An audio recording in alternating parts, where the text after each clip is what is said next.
Ubiest of the tubiest, the best YouTube subscribers on the planet. That's you. And I'm 50 plus. Today, as you can see, this background looks very hotelish, right? And if you guessed it was hotelish, you would be correct, because I am sitting in a hotel. My student and I are in this hotel because our truck's in the shop getting a little bit of work done, and we'll be rolling tomorrow.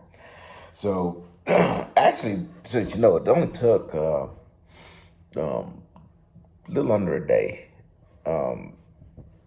because it won't be ready until after 3 p.m. Then we'll stay. We'll pick the truck up in the morning, and then get redispatched tomorrow morning.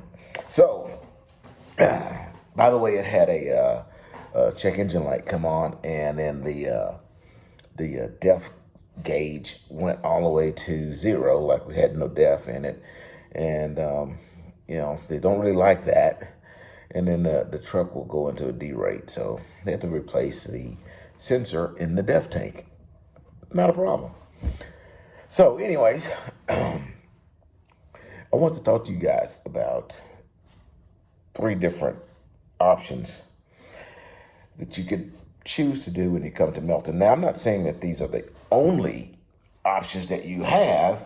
I'm just going to talk about these 3 because I have personal experience with those 3, and I can speak honestly to you about them, okay? So, I talked to you already once about the OTR, okay? I let you know what my opinions was on OTR and what OTR is, okay? And that is the video previous to this one. And if I can remember, I'll put it right there, okay? If I don't, then it'll be somewhere along the way, all right? Okay, so this is video number 2, and we're going to talk today about regional. I do Southern Regional. I did OTR when I first came to Melton. Then when a Southern Regional position came available, I've been doing it ever since, okay? I like Southern Regional. I like it because I'm home every weekend. The runs are typically around 300 to, sometimes you'll get one like about 450, maybe 500 at the most, okay? But for the majority of my runs are less than 350 miles, okay? And with the regional, you drop a load off, pick a load up every day. On Friday, the load you generally pick up on Friday after you drop off the load you picked up on Thursday, you pick up a load on Friday, and that one generally takes you through the house for the weekend. And it delivers, though, on Monday, okay? So how much time you spend at home is dependent on how much time you need to get that load dropped, okay? So there's times where I would get a load on Friday that I pick up and take to Houston, where I live, and it actually drops off in Houston on Monday morning. So I really don't have to be back to the truck until time enough for me to plan out to get to the delivery on time. So I'm there Friday evening, all day Saturday, all day Sunday, and then go drop it off Monday morning. Another example would be we often pick up in Vidor, Texas, and take that load. We generally pick up slinky coils over there, and then we take those coils to Van Buren, Arkansas, and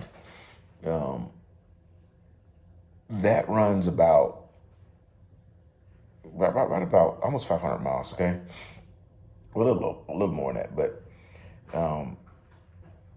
from Houston to Van Buren, Arkansas, it's shorter than that from Vidor, Texas to Van Buren, Arkansas, okay? Longer ride, but shorter on miles. Okay, so the miles that you would get paid is from Van Buren, Arkansas, from Vidor, Texas to Van Buren, Arkansas. Okay. However, I go across back to Houston and then up into Oklahoma and then across to Van Buren, Arkansas. That way I can go home for the weekend. Okay. That run, I generally leave home somewhere around 10 a.m. or something like that on Sunday morning. And I do that because I want to have enough time to get from Houston, Texas to Van Buren, Arkansas. At the shipper, I know that shipper, and I know that I can park in front of their facilities. And then I want to sleep for the 10-hour break. That way, when I wake up, it's time to go deliver, drop off my load, and the load on the trailer, drop off the cargo stuff, the freight. That's the load I'm talking, not just drop off the load. Sometimes I don't know about y'all, your head just be going crazy. Listen, okay, we're talking about truck driving, freight, okay? So what I want to do is get there in enough time where I can do a 10-hour break, deliver, and have a full clock to go pick up the next load and forward that load, okay? So that being said, I talked to you about two extremes, okay? One where I would deliver Thursday's load in Houston, pick up the second load, but my Friday load in Houston, and then just park, okay? And then, or drop off in Houston for Monday morning. Either one of those ways, okay, I have the maximum amount of time at home. Okay, so I hope I didn't ramble there and screw it up. Hope you understood what I was saying. You can have a pickup load that you pick up on Friday. Maybe it's outside of Houston, but I can end up taking it to Houston Friday, but it don't drop off till Monday. So that means I'll have all weekend at home. Take it on Monday morning. That's a perfect scenario. The other one was where I would have to leave from, if I was picking up in Vidor, I would leave midday on Sunday or early morning on Sunday. So I lose Sunday at home because I'm going to Arkansas. And you can plan it different. You can wake up in the middle of the night and drive it to get there on time and just drive your time out. And then after you deliver your load on Monday, you won't have enough drive time to pick up your next load. You can do it however you want, but that's just not, you're going to start crying about miles and all that stuff at that time. Okay? So that's going to bring me to another point about Southern Regional. If you decide that driving regional is what you want and you come in here to Melton, listen, a lot of guys complain about regional and they say that they don't get the miles and these sort of things. And let me explain something to you. I have zero problem. My checks are extremely average. When I say average, I can count on a certain amount of money pretty much every week consistently. And is the freight always the same? No. Do we go to a lot of the same customers? Yes. But the volume of freight is not always the same, okay? So if the volume of freight is not always the same, then how is my paychecks near the, on an average level all the time? Because I'm the same person that drives every time. My driving habits, my work ethics, everything are the same all the time, okay? I'm here to work. I'm collecting cash, you see me? So I don't choose the latter of our choices. If I got to go to Van Buren, Arkansas to drop off on Monday morning, I don't choose to leave late Sunday night or very, very early Monday morning and then drive my clock down to next to nothing to get there and drop off. Then not have enough drive time to pick up another load. That's not my choice. my choice is to leave early enough to drive there, get there, shut down, do a 10-hour, drop my load off, and go pick up another load, which, by the way, I can now forward almost to the end, almost to the deliver. And there's been days that I have actually picked up a load on Monday after I've dropped off, pick up a load, forward that load to its final, and deliver that load on Monday. You complain about your paychecks because you're not getting your hustle on, okay? That's just the gist of it. Now, I'm going to explain a little bit more to you about how the regional works, okay? I get an average of about 1,500 miles, something like that. So you per week, and you may think, wow, man, that's not enough miles. Well, consider this. The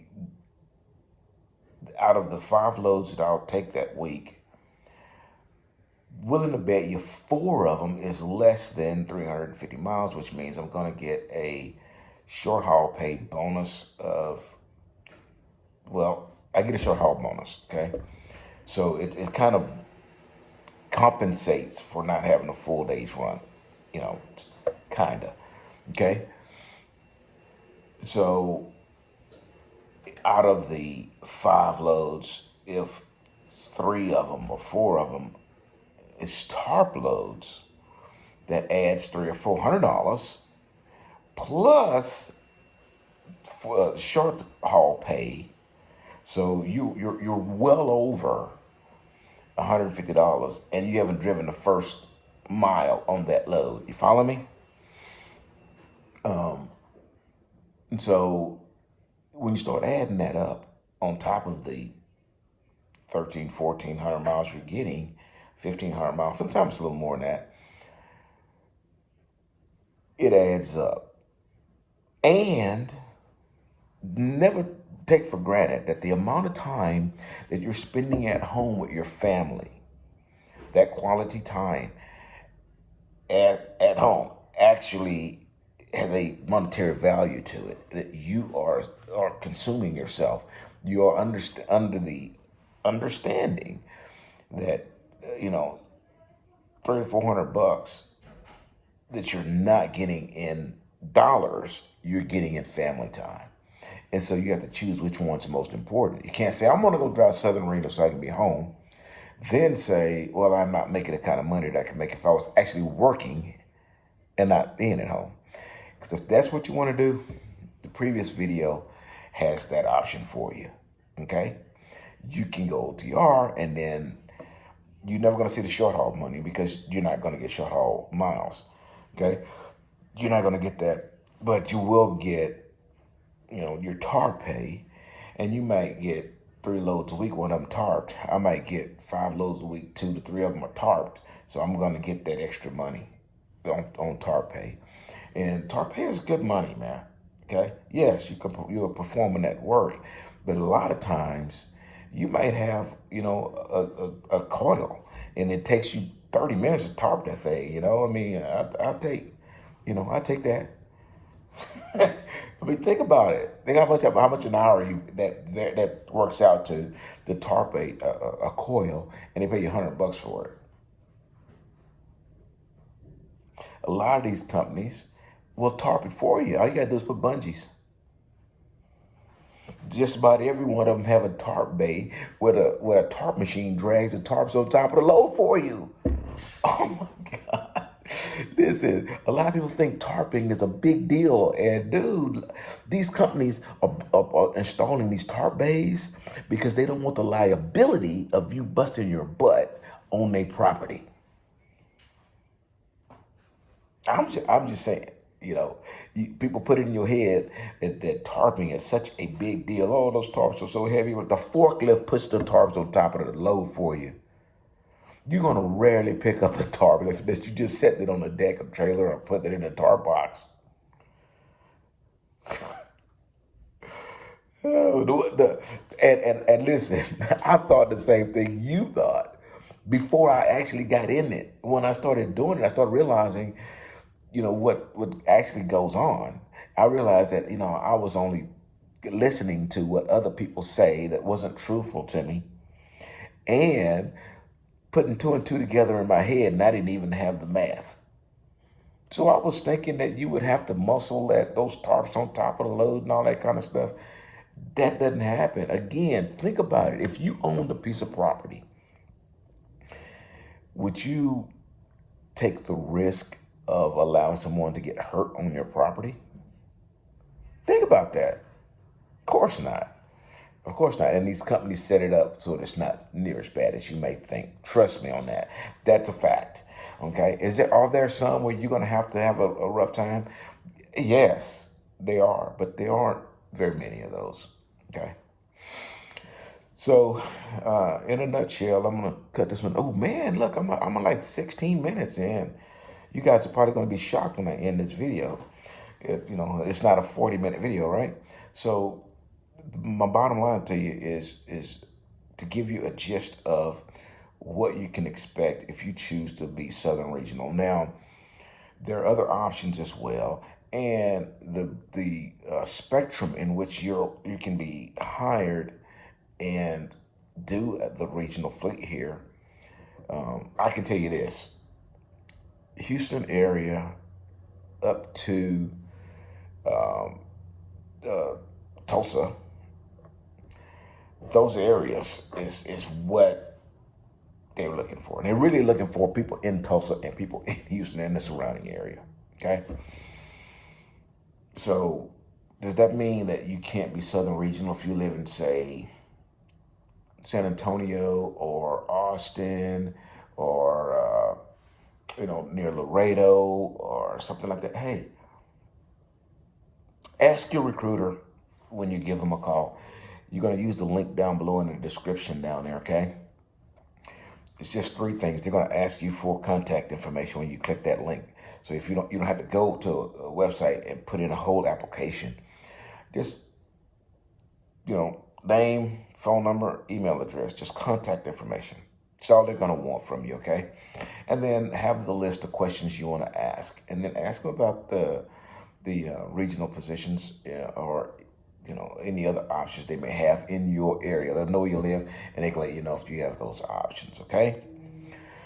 So we covered OTR, and we covered the regional. The next video, I'm going to talk to you guys a little bit about the third option, which is, I call it a hybrid fleet. I think I call it the E-fleet, a hybrid fleet. And it is actually a cross between the two.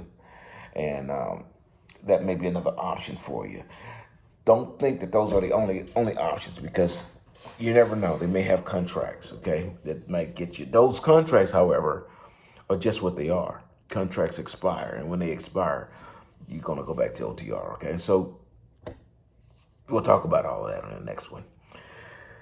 Thank you all for listening to me ramble. I hope I gave you some decent information. Again, if you want to come to Melton, use the link down below. Also, guys, I really would appreciate if you guys would push that like button and subscribe to the channel if you hadn't. I don't make a bunch of videos because I only put out videos that I believe is going to pass on information that you can use. If it's not, then I'm not going to bother you. You're going to go watch somebody, 2 cats humping or something. I don't know. Whatever videos you guys like to watch, other trucking videos. I don't know. I don't want to waste your time with some just random bull crap. So I only put out videos that I think you guys can use. And that being said, I really need those thumbs up, and I need those subscribe and share the videos with others. That really helps out this channel. I really appreciate it. Until I see you again, deliver undistracted. And here's your boop. Boop.